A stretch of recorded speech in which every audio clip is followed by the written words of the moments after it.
اور محمد الرسول اللہ صلی اللہ علیہ وسلم اپنی امت کی یہی تربیت کی ہے، آپ اپنی امت کو یہی دے کر گئے ہیں۔ کبھی کسی شخص کی تقلید کی دعوت محمد الرسول اللہ صلی اللہ علیہ وسلم نے نہیں دی ہے۔ کوئی ایک مثال آپ صلی اللہ علیہ وسلم کے فرامین میں سے، آپ کی سیرت میں سے، آپ کی احادیث میں سے کوئی ایک مثال بھی پیش نہیں کی جا سکتی۔ ہم آپ کے سامنے اللہ کے فضل و کرم سے احادیث کے انبار لگا دیتے ہیں، اللہ کے فضل و کرم سے۔ پہلی حدیث مستدرک حاکم میں، امام حاکم رحمہ اللہ، انہوں نے المستدرک کے نام سے ایک کتاب لکھی، اس میں انہوں نے اپنی سند سے حدیث کو پیش کیا۔ وہ فرماتے ہیں حدثنا ابو بکر احمد بن اسحاق الفقیہ قال حدثنا العباس بن الفضل الاسفاتی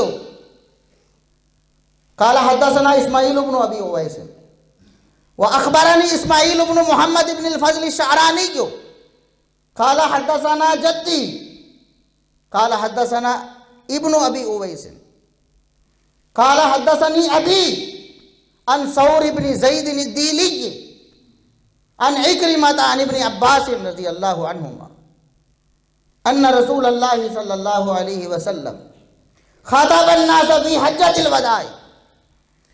مستدرک حاکم کی حدیث صحیح سند کے ساتھ، ایک ایک راوی کو پرکھ لو جا کر، رجال کی کتابوں کو کھنگال لو اللہ کے فضل و کرم سے، کسی ایک راوی پر بھی انگلی نہیں اٹھا سکتے آپ۔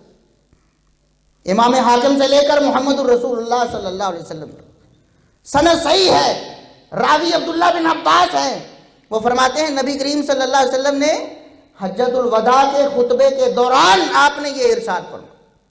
لمبی حدیث ہے، میں سکپ کرتا ہوں، وہ الفاظ آپ کے سامنے پیش کرنے کی کوشش کرتا ہوں۔ فرمایا فاحذروا یا ایھا الناس، حجۃ الوداع کے خطبے میں بے شمار صحابہ کرام کی موجودگی میں آپ نے ارشاد فرمایا فاحذروا یا ایھا الناس، لوگوں ڈر جاؤ، رک جاؤ، باز آ جاؤ، انی قد ترکت فیکم ما ان اعتصمتم بہ فلن تضلوا ابدا، میں تمہیں میں وہ چیز چھوڑ کر جا رہا ہوں، اگر تم نے اسے مضبوطی سے تھام لیا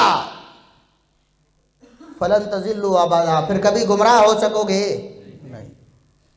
گمراہی سے بچنے کا ایک نسخہ وہ ہے جو ہمیں ہمارے دیوبندی بھائیوں سے ملتا ہے، ایک نسخہ وہ ہے جو ہمیں ہمارے بریلوی بھائیوں سے ملتا ہے، جو ہمارے تقلید کرنے والے بھائیوں سے ملتا ہے، اور ایک نسخہ وہ ہے جو محمد رسول اللہ صلی اللہ علیہ وسلم سے ملتا ہے۔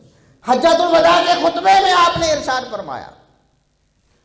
فرمایا انی قد ترکت فیکم ما ان اعتصمتم بہ فلن تضلوا ابدا، لوگوں میں تمہیں ایسی چیز دے کر جا رہا ہوں۔ تقلید کس نے دی؟ کیا محمد الرسول اللہ صلی اللہ علیہ وسلم نے تقلید دی ہے؟ جن کی تقلید کی جاتی ہے وہ امام ہی محمد الرسول اللہ صلی اللہ علیہ وسلم کے دنیا سے چلے جانے کے اشروں بعد پیدا ہوئے۔ 80 ہجری میں امام ابو حنیفہ رحمۃ اللہ علیہ پیدا ہوئے۔ 80 سال نبی پاک صلی اللہ علیہ وسلم کی وفات کو تقریباً 70 سال گزر چکے۔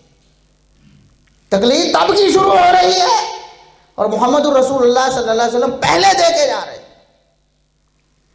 فرمایا میں تمہیں وہ چیز چھوڑ کے جا رہا ہوں، اگر تم اسے مضبوطی سے تھام لو کبھی گمراہ ہو سکو گے۔ کون سی چیز ہے؟ فرمایا کتاب اللہ و سنت نبیہ صلی اللہ علیہ وسلم۔ ایک قرآن ہے، دوسری نبی پاک صلی اللہ علیہ وسلم کی حدیث ہے۔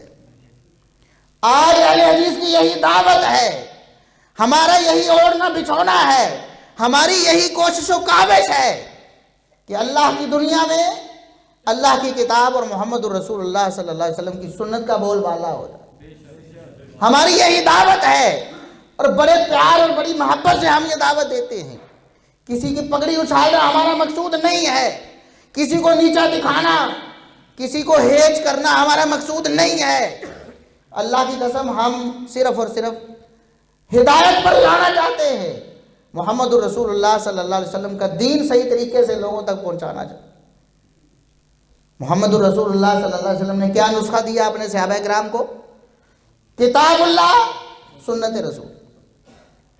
دنیا میں محمد الرسول اللہ صلی اللہ علیہ وسلم کے علاوہ کوئی ہستی ایسی نہیں جس کی ہر بات کو آنکھیں بند کر کے مان لیا جائے، حتیٰ کہ ابو بکر صدیق بھی نہیں، عمر فاروق بھی نہیں، عثمان غنی بھی نہیں، علی مرتضیٰ بھی نہیں، عشرہ مبشرہ بھی نہیں، بدر و احد والے بھی نہیں، بیت رضوان والے بھی نہیں، فتح مکہ والے بھی نہیں، خیبر و حنین والے بھی نہیں۔ دنیا میں کوئی ہستی ایسی نہیں محمد الرسول اللہ صلی اللہ علیہ وسلم کے علاوہ جس کی ہر بات کو آنکھیں بند کر کے مان، جس کو کیوں نہ کہا جا سکے، جس سے سوال نہ کیا جا سکے۔ اور یہی صحابہ کرام کا عقیدہ ہے۔